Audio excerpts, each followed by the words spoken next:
Every evening, this dad anxiously waits for his son to get home before dark. If his son is even a minute late, he'll yell at him and then rush home as fast as he can. Finally, he locks all the doors and windows tight. Even then, the father still dares not let his guard down, because once it gets dark, the outside world no longer belongs to humans. Only after ensuring not even a single fly could enter the house would the family of three sit down to enjoy their dinner. But just then, the dog suddenly started scratching at the carpet, and Paul instantly realized this would be a sleepless night. He quickly called his son over to the door. Sure enough, the very next second, that terrifying thing outside came knocking. To save their lives, the father and son barricaded the door, knowing that if it were breached, it would mean certain death for all three of them. And so, they spent countless nights in sheer terror. By early the next morning, the door was covered in scratch marks. Clearly, the claws of that unknown creature were razor sharp. To reinforce their defenses, they had no choice but to go outside in search of supplies. However, the older son had made plans with his girlfriend to go on a date that day. On the way, the older son was extremely restless, taking advantage of his father's absence.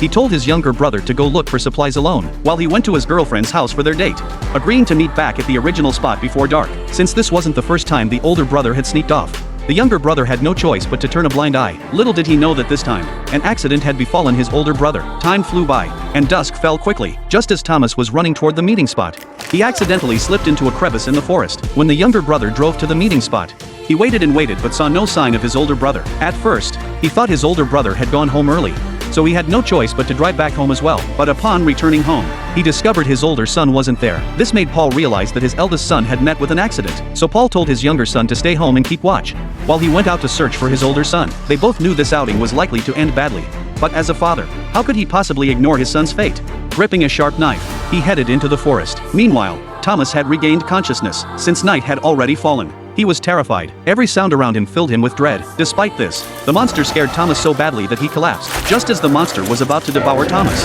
his father arrived just in time. He managed to drag the unknown creature out. Since the outside was completely shrouded in darkness, they had no choice but to hide in the crevice for the night. They then brought stones to block the entrance. They thought they were safe now, but they had underestimated the monster's strength. Suddenly, a crack appeared in the ground. Clearly, the monster intended to crawl up from beneath the earth. Seeing that they would surely die if this continued, the father had no choice but to stuff a dynamite stick into the hole.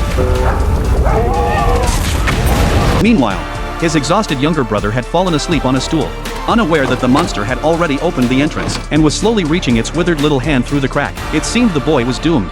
But unbeknownst to them, this was all part of a trap he had set to lull the monster into a false sense of security. Then he pulled the rope hidden in his hand. It appears that in this post-apocalyptic world, the boy had long since honed formidable survival skills.